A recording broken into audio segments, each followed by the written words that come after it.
to linkage and recombination. This is a very important topic with respect to exam point of view and also for biological understanding. This is very important topic. ये topic हम लोग आज पढ़ेंगे, linkage and recombination. ये हमारा net के लिए बहुत इंपॉर्टेंट एक टॉपिक है. थोड़ा सा अंडरस्टैंडिंग में प्रॉब्लम हो सकती है, थोड़ा सा टफ लग सकती है, लेकिन ये बहुत ही इजी है.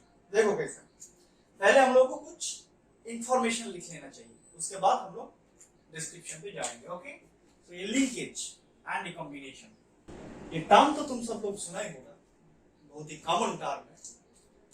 फर्स्ट देखो, अगर लिंकेज के बारे में एनसीईआरटी हम लोग देखने जाएंगे तो हम एक ही साइंटिस्ट का नाम उधर देखने के लिए मिलेगा हम लोग को, वो है TH Morgan.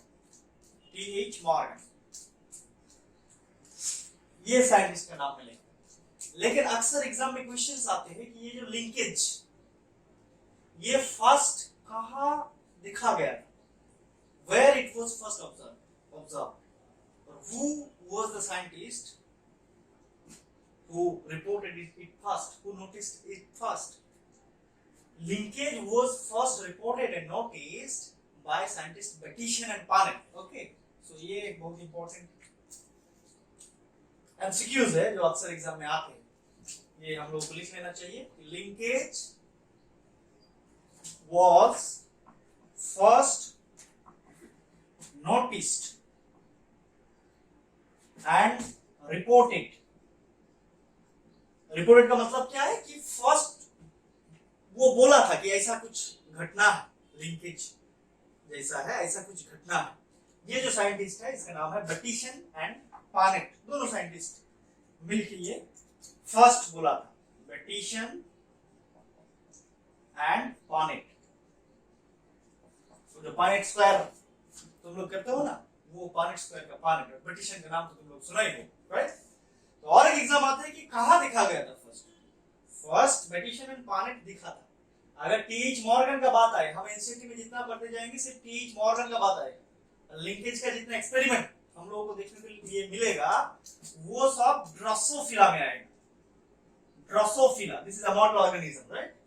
Drosophila, Drosophila means जो हम लोग फ्रूट फ्लाइज, नॉर्मल जो फ्रूट फ्लाइज है, उस फ्रूट फ्लाइज में सारे एक्सपेरिमेंट किया गया. लेकिन ये बेटिसन एंड पानेट, ये जो लिंकेज का रिपोर्टिंग किया था ना, वो लोग किया था इन स्वीट पी. स्वीट पी बोल के जो प्लांट होता है, ये स्वीट पी, ये प्लांट में फर्स्ट लिंकेज ऑब्जर्व किया गया था बेटिसन और पानेट के द्वारा, राइट. ये स्वीट पी का साइंटिफिक नेम भी कभी-कभी एग्जाम पे आ जाते हैं, ये भी लिख लेना चाहिए हम लोगों को. लैथाइरस ओडोरेटस, लैथाइरस ओडोरेटस. ओके, तो ये पार्ट, ये linkage first noticed and reported by Bateson and Punnett in sweet pea plant. Okay, Lathyrus ओडोरेटस.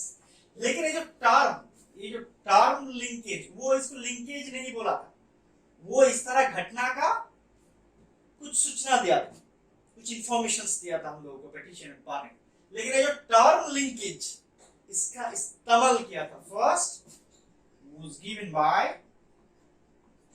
Edis Morgan, Thomas and Morgan. Not only linkage, also this term recombination was also given by Morgan. recombination जो term है ना, वो भी Morgan ही दिया था. तो Morgan को क्यों ज्यादा याद किया जाता है जब हम लोग लिंकेज पढ़ते हैं? क्योंकि लिंकेज का जो इलाबोरेशन, वो क्या चीज है, कैसे होते हैं, इसका इफेक्ट क्या है, सिग्निफिकेंस क्या है, ये सारे चीज हम लोगों को पास जो क्लियर किया था वो बेटिसन एंड पानेट ने, वो लिंकेज, वो मॉर्गन. इसलिए लिंकेज के साथ साथ मॉर्गन को याद किया जाता है ज्यादा. तो देखते हैं हम लोग ये मॉर्गन एक्चुअली क्या किया था. बेटिसन एंड पानेट को पढ़ने की उतना जरूरत नहीं है क्योंकि वो सिर्फ ऑब्जर्व किया था, उतना इलाबोरेट नहीं कर पाया. और लिंकेज को मार्केट में जो लॉन्च किया था, फेमस किया था, वो भी मॉर्गन है. So Morgan is the main scientist. और मॉर्गन को क्या बोला जाता है तो तुम सब लोगों को पता ही है. Morgan is called father of experimental genetics, right. Morgan is called father of experimental genetics. चलो देखते हैं मॉर्गन क्या किया था actually. Morgan and his colleagues, obviously कई भी साइंटिस्ट जब काम करता है ना तो वो अकेला नहीं करता है, उसके साथ बहुत सारे बड़ा एक टीम रहता है. मॉर्गन एंड हिज कॉलीग्स, वो क्या किया था, मॉर्गन एंड हिज कॉलीग्स बहुत सारे एक्सपेरिमेंट्स किया था, बहुत सारे क्रॉस किया था. क्या क्या क्रॉस किया था? बहुत सारे क्रॉस किया था। तो टीएच मॉर्गन हम लोग लिख रहा है, टीएच मॉर्गन वो बहुत सारे एक्सपेरिमेंट किया था। किसके ऊपर एक्सपेरिमेंट किया था बोलो तो? मेनली फ्रूट फ्लाई के ऊपर। फ्रूट फ्लाई, कॉमन जो फ्रूट फ्लाई, इसका साइंटिफिक नेम होता है ड्रोसोफिला मेलानोगास्टर। ड्रोसोफिला मेलानोगास्टर, इसके ऊपर वो बहुत सारा क्रॉस किए थे। स्पेशली वो डाइहाइब्रिड क्रॉस किए थे। ये हम लोग देखेंगे कि वो डाइहाइब्रिड क्रॉस किए थे, बहुत सारा डाइहाइब्रिड क्रॉस किए थे। ये जो क्रॉस किए थे ना वो, ये थोड़ा सा सिंप्लीफाइड था। देखो ये ड्रोसोफिला और फ्रूट फ्लाई, ये animal, this is one animal. ये क्रॉस ऐसा किया था, this process was similar to the process which was experimented by Mendel. Mendel जैसा क्रॉस किया था ना। अगर हम लोग मेंडल के बारे में बात करें तो मेंडल इधर अगर लिख दे तो मेंडल किसके ऊपर काम किया था? मेंडल काम किया था पी प्लांट से ऊपर, P plant, Pisum sativa, right, इसके ऊपर काम किया था। मेंडल भी डाइहाइब्रिड क्रॉस किया था। ओके, तो ये मेंडल का जो क्रॉस वो थोड़ा सा आगे हुआ था और वही फादर ऑफ जेनेटिक्स हुआ। तो डाइहाइब्रिड क्रॉस के बाद मेंडल जो F2 में, F1 का एक्चुअली वो जीनोटाइपिक और फेनोटाइपिक डिसीज उसका कोई सिग्निफिकेंस उतना है नहीं, F2 का ही हम लोग पकड़ते हैं और F2 को एनालिसिस करते हैं। ये जो F1 का हम लोग उतना करते नहीं है। इस F2 में जो रेशियो डाइहाइब्रिड क्रॉस का फेनोटाइपिक रेशियो जो हम लोग को मिला था वो था 9:3:3:1, इतना रेशियोस हम लोगों को मिला था। तो ये मॉर्गन ये लिंकेज का डिस्कवरी कैसे किया था? देखो, मॉर्गन मेंडल के तरह ही, मेंडल पी प्लांट लिया था लेकिन ये फ्रूट फ्लाई लिया था, वो प्लांट्स लिया था लेकिन ये एनिमल्स लिया था। वो भी डाइहाइब्रिड क्रॉस किए थे लेकिन ये भी डाइहाइब्रिड क्रॉस किया है। जैसे देखो मेंडल का तो तुम लोगों को पता ही, मॉर्गन का एक एग्जांपल हम लोग दे रहा है कि फ्रूट फ्लाई का एक मेल और एक फीमेल लेना होगा। एक फीमेल लिया था, क्रॉस किया था एक मेल के साथ, दो ठो कैरेक्टर लेके, दो ठो जीन लेके, मतलब डाइहाइब्रिड क्रॉस करेगा। तो दो ठो कैरेक्टर अलग अलग चूज किया था। एक था बॉडी कलर, ये फीमेल का बॉडी कलर वो लिया था yellow body colour, yellow body colour and white eye, ऐसा फीमेल था, लिया था। दोनों कैरेक्टर हो गया। इसके साथ क्रॉस किया था वो, येलो का उल्टा होता है ड्रोसोफिला में brown body colour, brown body colour and red eye, ऐसा मेल, इसके साथ क्रॉस किया। तो क्रॉस करने के बाद देखो जो होगा होगा F1 में, F1 में कुछ होगा, लेकिन F2 जब आएगा, अगर मेंडल का थ्योरी सही है, मेंडल का थ्योरी क्या था बाबू? पहले था लॉ ऑफ डोमिनेंस, उसको छोड़ो। सेकंड था law of independent assortment, third था लॉ ऑफ सेकंड था लॉ ऑफ सेग्रीगेशन, थर्ड था लॉ ऑफ इंडिपेंडेंट असॉर्टमेंट। ये जो इंडिपेंडेंट असॉर्टमेंट, ये थ्योरी डाइहाइब्रिड क्रॉस से मिला था। इंडिपेंडेंट असॉर्टमेंट थ्योरी के हिसाब से ये जो येलो बॉडी कलर, इसका जो जीन, इसका जो असॉर्टमेंट, इसका जो segregation, it will not depend on this white I colour, क्योंकि दोनों अलग अलग जीन हैं। दोनों अलग अलग जीन इंडिपेंडेंटली असॉर्ट करते हैं।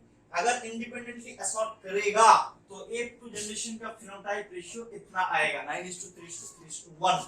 लेकिन मॉर्गन क्या देखा था कि F2 में ये दोनों कैरेक्टर लेके ये रेशियोस 9:3:3:1 नहीं आया, बल्कि यहां से बहुत डेविएट कर गया।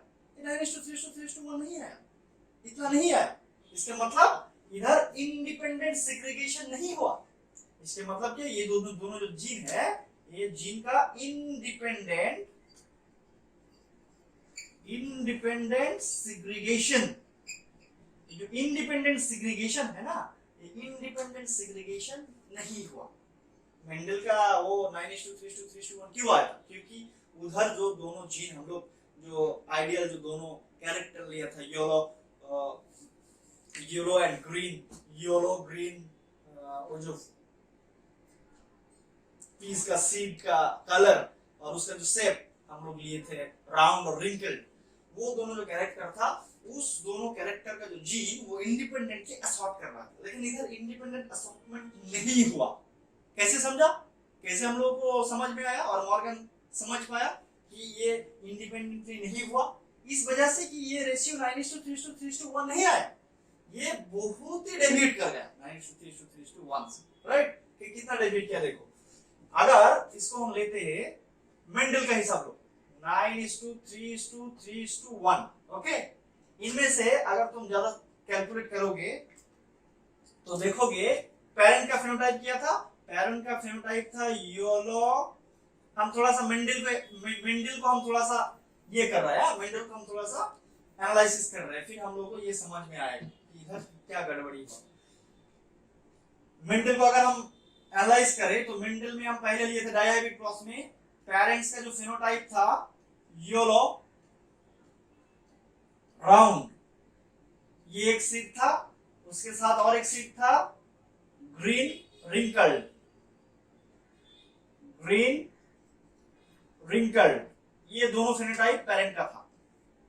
हम लोगों को पता है कि ये जो F2 रेशियोज 9:3:3:1, इनमें से 9 किसका है, इसका है येलो रेड येलो राउंड का, और ये 1 किसका है, रिंकल्ड एंड ग्रीन का। मतलब ये जो इतना फेनोटाइप है इनमें से ये है पेरेंटल टाइप, पेरेंट टाइप का 9, और ये 1, इस दोनों पेरेंटल टाइप का हुआ। इस दोनों हुआ कैसे, पेरेंटल टाइप, इसका फेनोटाइप होगा पेरेंटल टाइप, ओके। ये पेरेंटल टाइप, पेरेंट जैसा था ऐसा ही होगा। रिकॉम्बिनेंट टाइप, जो रिकॉम्बिनेशन होने के बाद नया आया, जो पेरेंट में नहीं था लेकिन उसका ऑफस्प्रिंग में नया फेनोटाइप तैयार हुआ, जनरेशन नहीं हुआ लेकिन दोनों का मिक्सचर के वजह से जो हुआ है वो मिडिल में, ये 3:3, तो ये है नॉन पेरेंटल टाइप। इस दोनों कैसे आया था, इस दोनों है non parental type, non parental type, okay.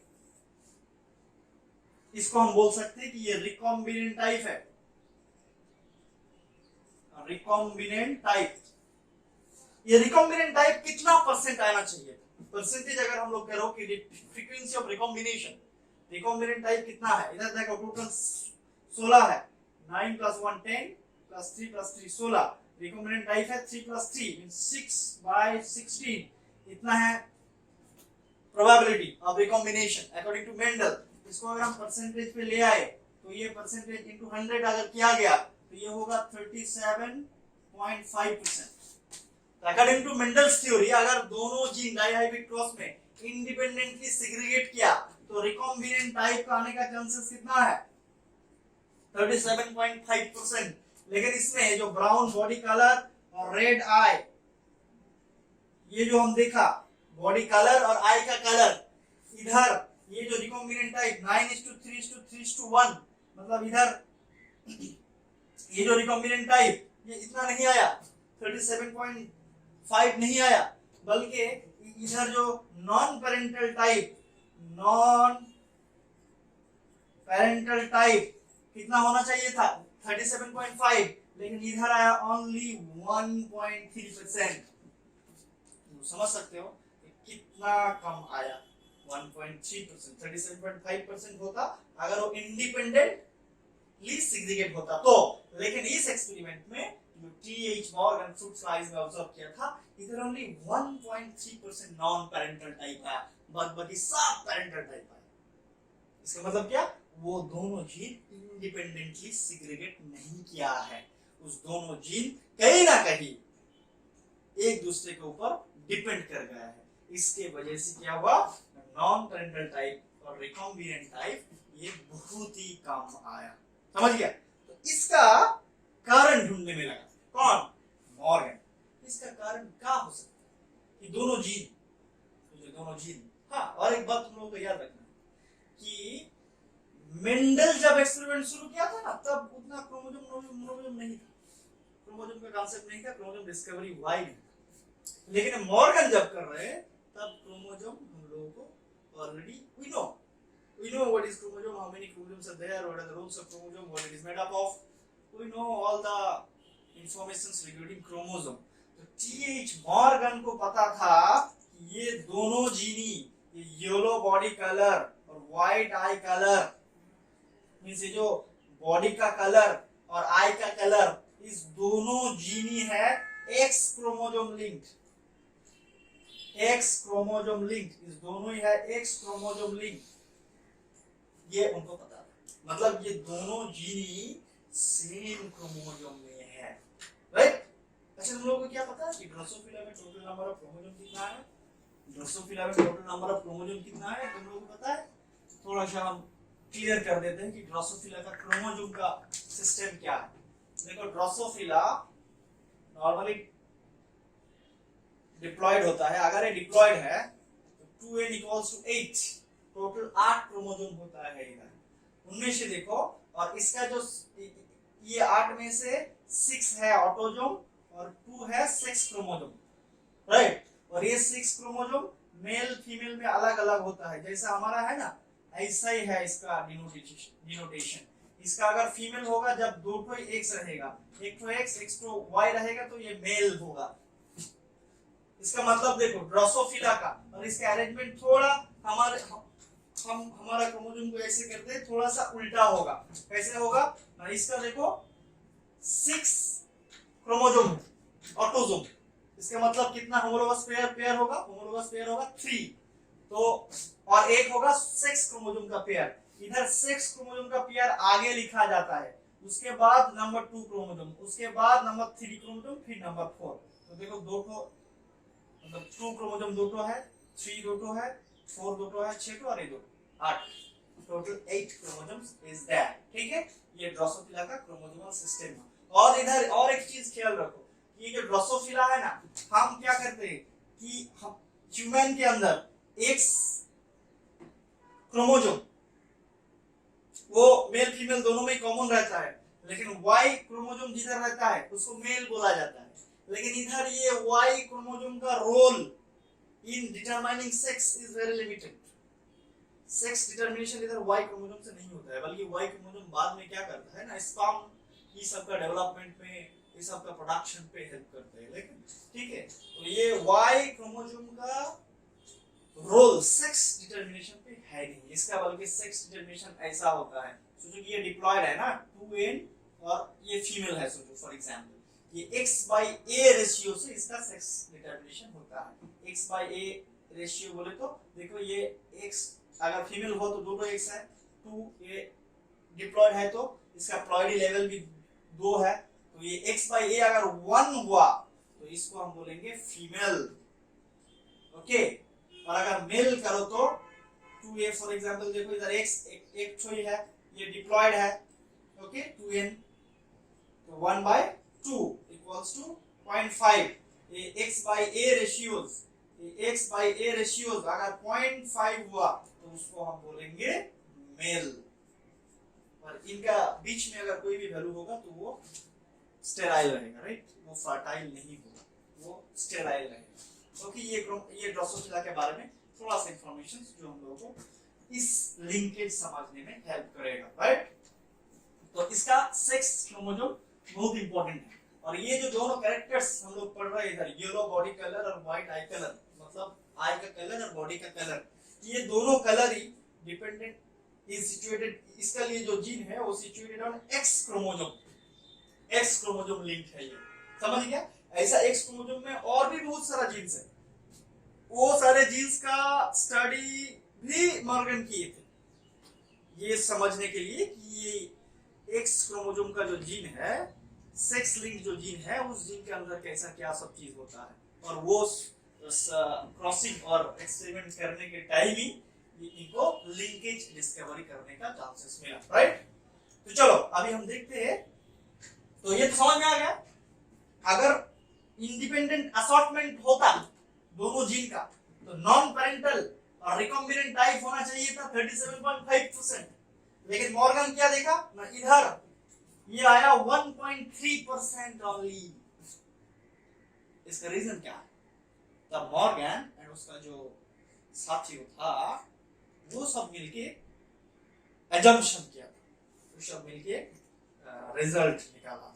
तो क्या बोला था, वो बोला था देखो ये दोनों जीन ही एक्स क्रोमोसोम में है, राइट, दोनों जीन येलो बॉडी कलर, और सोचो कि ये एक्स क्रोमोसोम है, इस दोनों में बॉडी कलर और आई का कलर का जो जीन है ना, इस दोनों जीन सेम क्रोमोसोम में है, ये क्रोमोसोम, और सोचो कि और एक रेड में हम डिनोट करते हैं,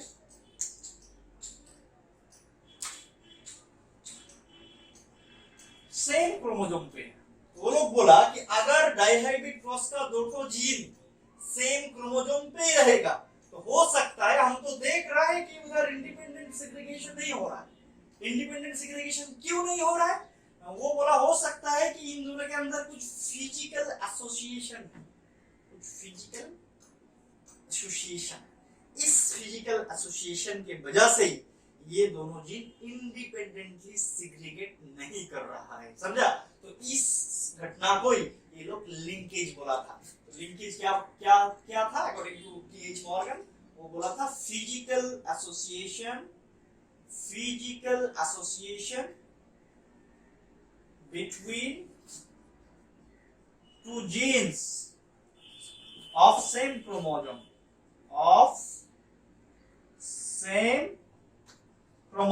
okay, two genes of same chromosome, इसको ही वो बोला था लिंकेज।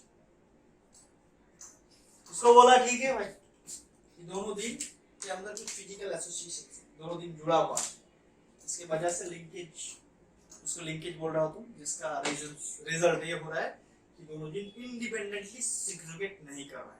लेकिन इसका थोड़ा सा एक्सप्लेनेशन दो कि ऐसा तो हो नहीं रहा है कि टोटल सारे जीन पैरेंटल टाइप हो रहा है, मतलब सेग्रीगेट हो ही नहीं रहा है, ऐसा तो नहीं हो रहा है, थोड़ा बहुत तो हो रहा है। जैसे देखो इधर परसेंटेज नॉन पैरेंटल टाइप को कितना मिला, 1.3%। तो ये 1.3% भी जो आया, ये क्यों आया? ये जो नॉन पैरेंटल टाइप का जो जनरेशन हुआ है, ये जो generation of non parental gene combination, non parental gene combination क्यों हुआ? नॉन पैरेंटल जीन कॉम्बिनेशन का जनरेशन, तब मॉर्गन आंसर दिया कि ये हुआ है और एक दूसरे घटना के लिए, उसको वो नाम दिया था रिकॉम्बिनेशन, राइट? तुम लोग तो रिकॉम्बिनेशन जानते ही हो सेल डिवीजन में कैसे होता है। तब वो इसको एक्सप्लेनेशन करने के लिए एक टर्म का यूज किया था जिसका नाम है रिकॉम्बिनेशन, ओके? तो ये था लिंकेज और रिकॉम्बिनेशन का थोड़ा सा डेफिनेशन। अब ये कैसे दिमाग में आया मॉर्गन के? चलो अभी हम लोग देख लेते हैं कि मॉर्गन ने जो एक्सपेरिमेंट किया था, इस एक्सपेरिमेंट का थोड़ा सा डिटेल में हम लोग देखते हैं, राइट? थोड़ा सा डिटेल में इस एक्सपेरिमेंट को देखो, थोड़ा सा डिटेल में इस एक्सपेरिमेंट को हम लोग देखते हैं। देखो मॉर्गन क्या लिया था,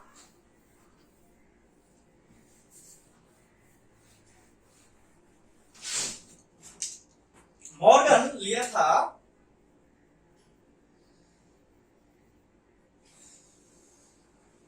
अच्छा, इधर और एक चीज हम लोगों को जानना है कि, और एक चीज हम लोगों को पता करना है, वो है कि मेंडल दोनों टर्म यूज किया था। एक है डोमिनेंट, जिनमें जो दोनों पेयर्स होता है ना, दोनों जो एलील्स होता है, उनमें से एक को बोला था डोमिनेंट और एक को बोला था रिसेसिव, राइट?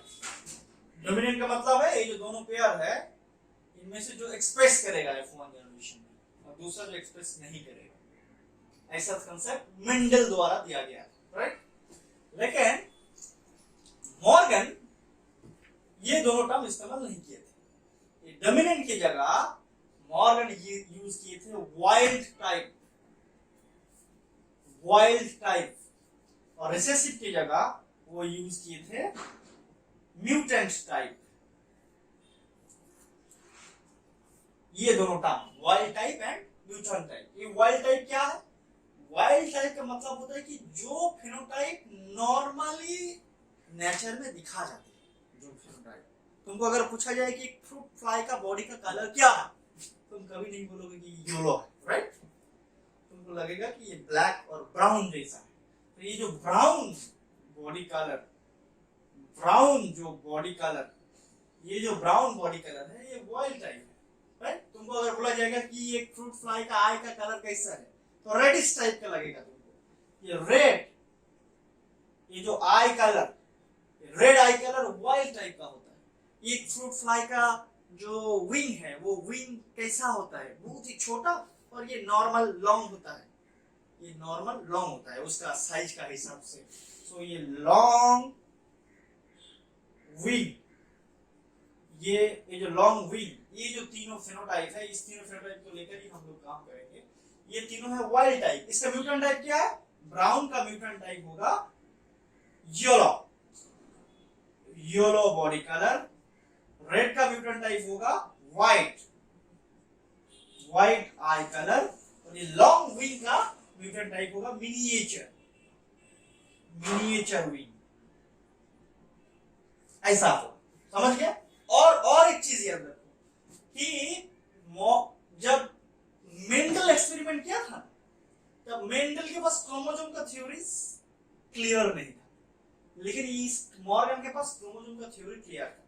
और एक चीज हम लोग याद करना है कि मॉर्गन ही वो साइंटिस्ट है जो क्रोमोसोमल थ्योरी ऑफ इनहेरिटेंस इसको एक्सपेरिमेंटली प्रूव किया था। तो मॉर्गन जो एक्सपेरिमेंट करेगा वो क्रोमोसोम के बेसिस पे होगा, ना कि वो मेंडल जैसे एलील के बेसिस पे होगा। तो देखो ये मॉर्गन क्या कहता, तो इसको थोड़ा सा लिख लो तुम लोग।